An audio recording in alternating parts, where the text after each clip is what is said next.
매일 성경 묵상 나눔입니다. 10월 1일 화요일입니다. 열왕기 하 16장 1절에서 20절을 묵상합니다.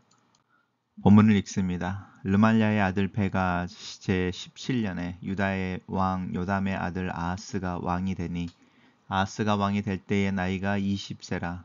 예루살렘에서 16년간을 다스렸으나 그의 조상 다윗과 같이 아니하여 그의 하나님 여호와께서 보시기에 정직히 행하지 아니하고 이스라엘의 여러 왕의 길로 행하여 또 여호와께서 이스라엘 자손 앞에서 쫓아내신 이방 사람의 가증한 일을 따라 자기 아들을 불 가운데로 지나가게 하며 또 산당들과 작은 산 위와 모든 푸른 나무 아래에서 제사를 드리며 분향하였더라. 이때의 아람의 왕 르신과 이스라엘의 왕 르말랴의 아들 베가가 예루살렘에 올라와서 싸우려 하여 아하스를 애워쌌으나 능히 이기지 못하니라. 당시 아람의 왕 르신이 엘랏을 회복하여 아람에 돌리고 유다 사람을 엘랏에서 쫓아내었고 아람 사람이 엘랏에 이르러 거기 거주하여 오늘까지 이르렀더라. 아하스가 아수르 왕 디글랏 빌레셀에게 사자를 보내어 이르되 나는 왕의 신복이요 왕의 아들이라. 이제 아람 왕과 이스라엘 왕이 나를 치니 청하건대 올라와 내 그 손에서 나를 구원하소서 하고 아하스가 여호와의 성전과 왕궁 곳곳에 있는 은금을 내어다가 아수르 왕에게 예물로 보냈더니 아수르 왕이 그 청을 듣고 곧 올라와서 다메섹을 쳐서 점령하여 그 백성을 사로잡아 기르로 옮기고 또 르신을 죽였더라. 아하스 왕이 아수르의 왕 디글랏 빌레셀을 만나러 다메섹에 갔다가 거기 있는 제단을 보고 아하스 왕이 그 제단의 모든 구조와 제도의 양식을 그려 제사장 우리아에게 보냈더니 아하스 왕이 다메섹에서 돌아오기 전에 제사장 우리아가 아하스 왕이 다메섹에서 보낸 대로 모두 행하여 제사장 우리아가 제단을 만든지라. 왕이 다메섹에서 돌아와 제단을 보고 제단 앞에 나아가 그 위에 제사를 드리되 자기의 번제물과 소제물을 불사르고 또 전제물을 붓고 수은제 짐승의 피를 제단에 뿌리고 또 여호와 앞 곧 성전 앞에 있던 놋 제단을 새 제단과 여호와의 성전 사이에서 옮겨다가 그 제단 북쪽에 그것을 두니라. 아하스 왕이 제사장 우리아에게 명령하여 이르되 아침 번제물과 저녁 소제물과 왕의 번제물과 그 소제물과 모든 백성의 번제물과 그 소제물과 전제물을 다 이 큰 제단 위에 불사르고 또 번제물의 피와 다른 제물의 피를 다 그 위에 뿌리라. 오직 놋 제단은 내가 주께 여쭐 일에만 쓰게 하라 하매 제사장 우리아가 아하스 왕의 모든 명령대로 행하였더라. 아하스 왕이 물두멍 받침의 옆판을 떼내고 물두멍을 그 자리에서 옮기고 또 놋바다를 놋새 위에서 내려다가 돌판 위에 그것을 두며 또 안식일에 쓰기 위하여 성전에 건축한 낭실과 왕이 밖에서 들어가는 낭실을 아수르 왕을 두려워하여 여호와의 성전에 옮겨 세웠더라. 아하스가 행한 그 남은 사적은 유다 왕 역대지략에 기록되지 아니하였느냐. 아하스가 그의 조상들과 함께 잠에 다윗성에 그 열조와 함께 장사되고 그의 아들 히스기야가 대신하여 왕이 되니라. 오늘은 남유다 왕 아하스의 구체적인 어떤 배교 또 우상숭배의 일에 대해서 기록하고 있습니다. 르말랴의 아들 베가 17년 제 17년이라고 이제 북이스라엘 왕이죠. 베가의 통치 기간의 근거에서 이제 아하스 왕이 등극한 이야기를 하고 있습니다. 연대를 그렇게 설정하는 거죠. 그리고 아하스가 왕이 될 때 20살이었다. 이렇게 말합니다. 그리고 아하스의 통치가 16년을 다스렸는데 그가 했던 일은 다윗의 조상과 같이 그의 조상 다윗과 같이 않았다라는 부분입니다. 하나님 보시기에 정직하게 행하지 아니하였다. 그리고 특별히 남유다의 왕이었음에도 불구하고 북이스라엘 여러 왕들의 길로 행하였다. 이것은 우상숭배를 했다라는 말의 전형적인 표현이라고 할 수 있습니다. 특별히 이스라엘 자손 앞에서 쫓아내신 이방 사람의 가증한 일, 이것은 아마 이사벨 이겠죠. 이사벨이 가졌던 바알을 숭배한다든지 이런 부분에 대한 이야기를 특별히 더 하고 있습니다. 그리고 자기 아들을 불 가운데로 지나가게 했다. 이 부분은 이방신들을 또 우상 숭배를 할 때 자기의 자녀들 중에 몇을 아마 희생제물로 쓰지 않았나, 이제 이런 이야기인 거죠. 그리고 산당과 작은 산과 모든 푸른 나무 아래서라고 하는 부분 속에 이 우상 숭배를 얼마나 권장하고 사실은 자기가 앞에 서서 그 일들을 이렇게 모범을 보였는지 이제 그런 이야기를 하고 있습니다. 그러니까 나쁜 왕이었다라고 하는 부분이고요. 이때 아람 왕 르신과 이스라엘 왕 베가가 예루살렘을 이제 연합으로 이제 연합군을 만들어서 침략하러 옵니다. 그럴 때에 이제 이 아하스가 선택한 것은 무엇이냐면 이 아수르 왕 디글랏 빌레셀에게 사자를 보내었다, 이렇게 말합니다.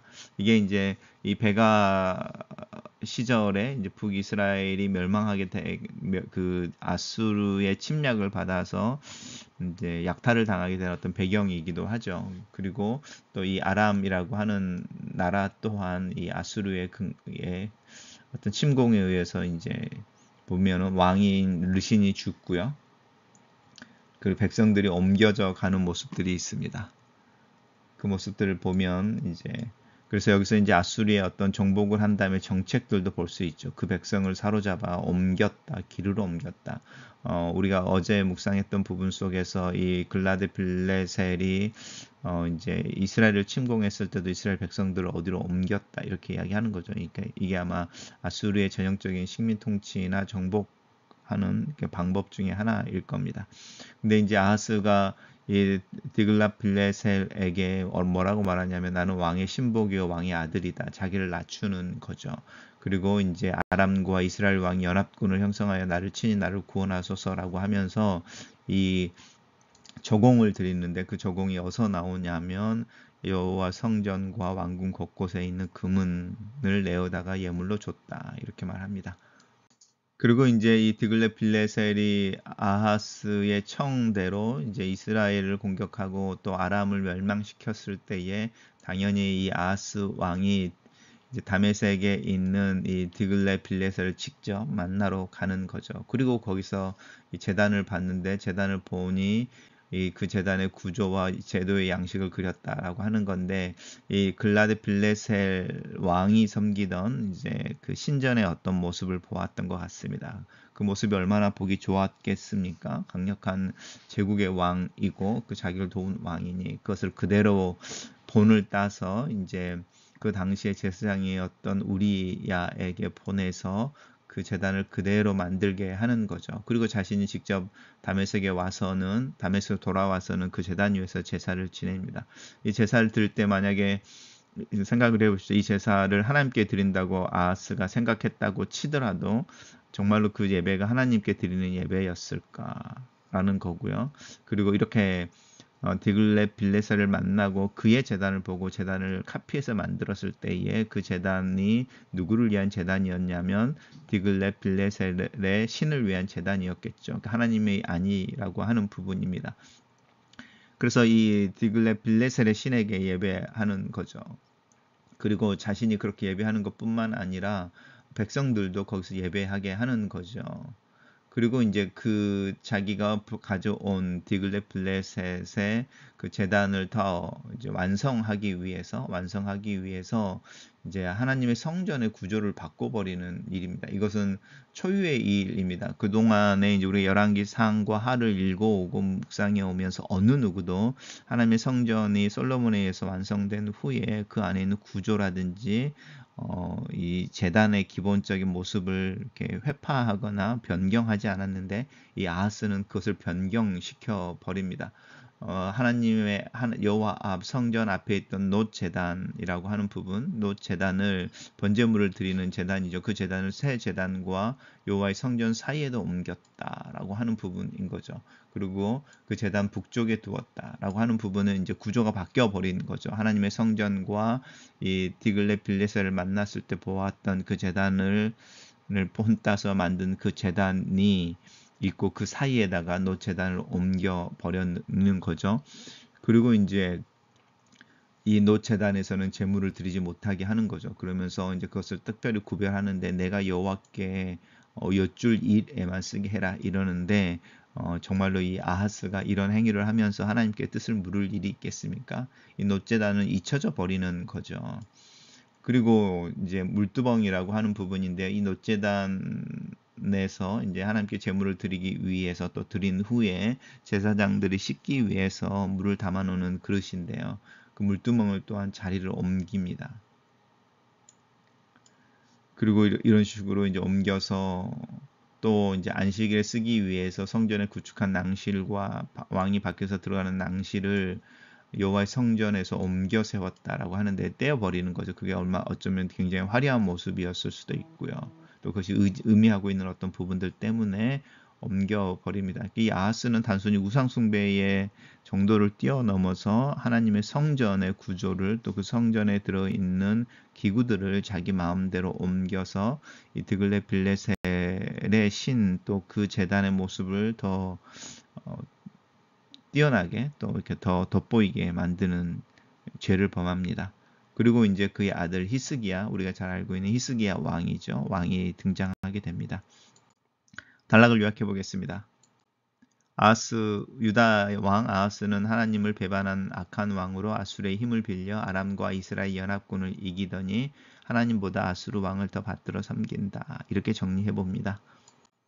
매일 성경의 묵상 나눔입니다. 아하스는 산당을 용인한 정도를 넘어 산당과 모든 푸른 나무 아래서 풍요 제의를 지내고 아들을 불태워 제물로 바치는 몰렉 제의에 참여하기도 합니다. 몰렉 제의는 하나님이 가증히 여기시고 엄금하신 우상 숭배의 풍습입니다.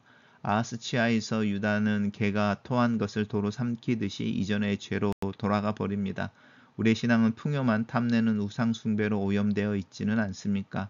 우리 자녀들이 탐욕의 제단의 제물로 희생되고 있지는 않습니까? 아람과 이스라엘의 연합군은 예루살렘을 포위하고 얼마 전에 아사랴가 유다로 되찾아온 엘랏을 뺏으며 아하스를 압박합니다.